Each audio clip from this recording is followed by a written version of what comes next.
একটা শার্ট বিছানার উপর ছুঁড়ে ফেলে দিয়ে অপু উত্তেজিত হয়ে বলল, যে স্ত্রী একটা শার্ট ঠিকভাবে পরিষ্কার করে ধুয়ে দিতে পারে না সেই স্ত্রীর সাথে আমি সংসার করি। যে স্ত্রী স্বামীকে ঠিক মতো তার চাহিদা পূরণ করতে পারে না সেই স্ত্রীর সাথে আমি সংসার করি। আমি তো অনেক বড় গর্ধ গাধা। সীমা বলল, তুমি এসব কি বলছো? এই শার্টটা তো অনেক পরিষ্কার হয়েছে। তোর চোখ দিয়ে তুই দেখতে পাচ্ছিস পরিষ্কার হয়েছে, আমার চোখ দিয়ে আমি দেখতে পাচ্ছি পরিষ্কার হয়নি। এখন কি করা যায় বলতো? ঠিক আছে, আমি আবার পরিষ্কার করে দিব। বুঝলাম শার্টটা তুই আবার পরিষ্কার করবি, কিন্তু আমার দেহের চাহিদা, আমার মনের চাহিদা তুই কিভাবে পূরণ করবি? দেখো, আমি বর্তমানে একটু অসুস্থ, তাই হয়তো দুদিন তোমাকে আমার কাছে আসতে দেইনি, কিন্তু প্রতিদিনই তো তোমার সব চাহিদা পূরণ করার চেষ্টা করি। আমি তো কখনো না করি না। তুই তো খারার উপর মিথ্যা কথা বলছিস। না না, আমি এটা মানতে পারবো না, এটা তো অন্যায়। আমি তোর ভাইকে খবর দিচ্ছি, তারপর তোর ভাইয়ের সামনে তোর সমস্যাগুলো সব তুলে ধরবো। কথাটি শোনা মাত্র সীমা চমকে উঠে বলল, না না, তুমি এমনটা করো না, আমি তোমার পায়ে পড়ি। আমার ভাইয়ের কাছে কিচ্ছু বলো না, ভাইয়া খুব কষ্ট পাবে। আচ্ছা তাহলে এক কাজ কর, একটা সপ্তাহ তোর ভাইয়ের বাড়িতে বেড়াতে যা। আমি এই একটা সপ্তাহ তোর যন্ত্রণা থেকে মুক্তি চাই। আমি তোমাকে কি যন্ত্রণা দিই? তুমি এভাবে কেন কথা বলছো?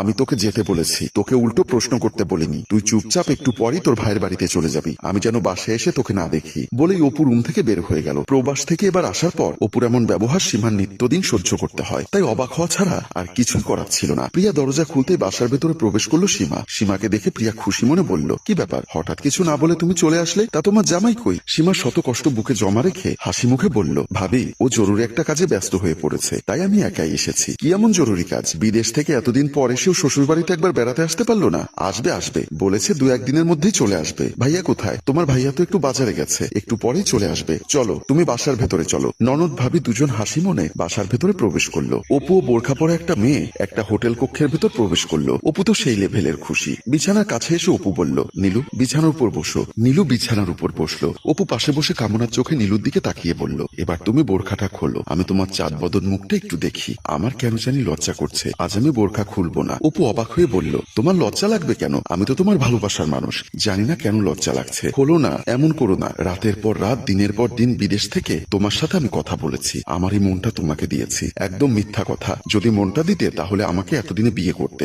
আহা, আমি তো তোমাকেই বিয়ে করব, তাই তো আমি স্ত্রীকে সবসময় অত্যাচার করতে থাকি। আজও বকাবকি করে বাবার বাড়িতে পাঠিয়ে দিয়েছি, শুধু তোমাকে ভালোবাসি বলে, তোমাকে বিয়ে করব বলে। এবার বোরখাটা খোলো। সত্যি তুমি আমাকে বিয়ে করবে তো? 100 বার বিয়ে করব। ঠিক আছে বলেই কবিতা বোরখা খুলতে লাগলো। অপু নীলুকে দেখে চমকে উঠল। নীলু অপুর দিকে তাকিয়ে মুচকি হেসে বলল, কি ব্যাপার অপু সাহেব, হা করে তাকিয়ে আছেন কেন? আমাকে দেখে কি টাসকি খেয়েছেন? অপু চোখ বড় বড় করে বলল, তুমি কি নীলু? হ্যাঁ আমি নীলু। ছবিতে দেখলাম তোমার বয়স 18 কিংবা 20 হবে, এখন তো দেখছি তোমার বয়স 40 বছরের কাছাকাছি হবে। বয়সে কি এসে যায়, মনের মিলই তো বড় মিল। অপু উত্তেজিত হয়ে দাঁড়িয়ে গিয়ে বলল, মনের মিলের গুষ্টি কিলাই। বলে অপু দৌড়ে রুম থেকে বের হয়ে গেল। নীলুও বিছানা থেকে নেমে ছুটলো অপুর পিছু। অপু দৌড়ে হোটেলের অফিস কক্ষের সামনে আসতেই নীলু পেছন থেকে এসে অপুকে ধরে ফেললো। নীলু কিছুটা উত্তেজিত হয়ে বলল, তুমি আমাকে দেখে পালাচ্ছ কেন? অপু দুহাত জোর করে বলল, আপনি আমার খালা আম্মার বয়সী, আপনি আমাকে মাফ করে দেন, আমি বাসায় চাই। কি বললে? আমি তোমার খালা আম্মার বয়সী? যখন প্রেম করেছো, মিষ্টি মিষ্টি কথা বলেছো, তখন মনে ছিল না? এখন আমাকে দেখেই পালাচ্ছ? অপু কাঁদো কাঁদো গলায় বলল, আমার ভুল হয়েছে, প্রয়োজনে আপনার জুতো দিয়ে আমার গালে দুটো মারুন, তবুও আমাকে ছেড়ে দিন। আমি বুঝতে পারিনি এতদিন আমি আপনার সাথে প্রেম করেছি। না না, এখন এটা বললে তো হবে না। অনেক স্বপ্ন আশা নিয়ে আমি তোমার কাছে এসেছি, আজই আমি তোমাকে বিয়ে করব। আমি মরে গেলেও সম্ভব না, আমি আপনাকে বিয়ে করতে পারবো না। কি বললি তুই? আমাকে বিয়ে করতে পারবি না? বলেই একটার পর একটা চড়থাপ্পড় মারতে লাগলো অপুর শরীরে। একাধারে মারামারি চলছে, দুজনের মধ্যে তর্কাতর্কি চলছে। এমন সময় হোটেল মালিক সাইফুল এসে দুজনের মাঝখানে দাঁড়িয়ে ব্যাপারটা সমাধান করার চেষ্টা করতে লাগলো। দুজনের কথা শুনে বুঝতে পারলো দুজনেরই দোষ আছে, তাই দুজনকে নিয়ে অফিস কক্ষে ঢুকে গেল। সীমার ভাই বাবু বাসার সামনে আসতেই তার পকেটে থাকা মোবাইলের রিংটোন বেজে উঠলো। পকেট থেকে মোবাইলটা বের করে কল রিসিভ করতেই অপর প্রান্ত থেকে হোটেল মালিক সাইফুল বলল, আসসালামু আলাইকুম বাবু ভাই, আমি সাইফুল, হোটেল নিশিরাত থেকে বলছি। ও সাইফুল, আমি তোমাকে চিনতে পেরেছি, হঠাৎ আমাকে ফোন করলে ভাই? ভাই জরুরি একটা কাজের জন্যই ফোন করেছি, আপনি কি একটু আমার হোটেলে আসতে পারবেন? এখন আসলে আপনার উপকার হবে। কি এমন লাভের কথা বলছো? এখন তো বাসায় আসছিলাম ভাই, সত্য কথা বলতে আপনার মান সম্মান নিয়ে প্রশ্ন, আপনি যদি একটু আসতে পারেন তাহলে আপনার মান সম্মান হানি হতো না। সাইফুলের মুখে এমন কথা শুনে বাবু কিছুটা টেনশনে পড়ে গেল। তারপর বলল, ঠিক আছে আমি আসছি, বলেই কলটা কেটে দিয়ে আবার বেরিয়ে গেল। বাবু হোটেল অফিস কক্ষে প্রবেশ করতেই বাবুকে দেখে অপু মাথা নিচু করে ফেললো। নীলু কান্না করতে করতে বলল, ভাই আপনি বিচার করুন, আপনার বোন জামাই আমার সংসার ভেঙেছে, আমাকে নিয়ে সংসার করার স্বপ্ন দেখিয়েছে, আমি আমার স্বামীর সংসার ছেড়ে ওর কাছে চলে এসেছি, এখন সে আমাকে দেখে পালিয়ে যাচ্ছে। কথাটি শুনে বাবু চমকে উঠল। তারপর সাইফুল সব ঘটনা বাবুর কাছে খুলে বলল।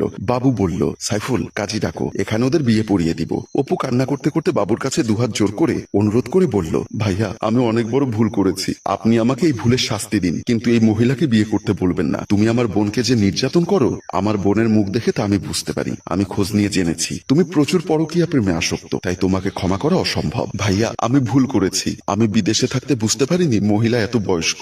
মোবাইলের ফিল্টার মেরে আমার সাথে হোয়াটসঅ্যাপে কথা বলেছে, বয়স কম দেখিয়েছে, আমার কাছ থেকে লাখ লাখ টাকা খেয়েছে, এখন মিথ্যা কথা বলছে। ওর আসলে স্বামী সংসার কিছুই ছিল না। আমি মিথ্যা কথা বলছি না তুই মিথ্যা কথা বলছিস? সাইফুল বলল, বাবু ভাই, তাহলে আমি খোঁজ খবর নিব এই মহিলার আগে স্বামী সংসার ছিল কিনা। এবার নীলু থতমত খেয়ে গেল। ধরা খাওয়ার ভয়ে আমতা আমতা করে বলল, আপনাদের খোঁজ খবর নিতে হবে না, আমি চলে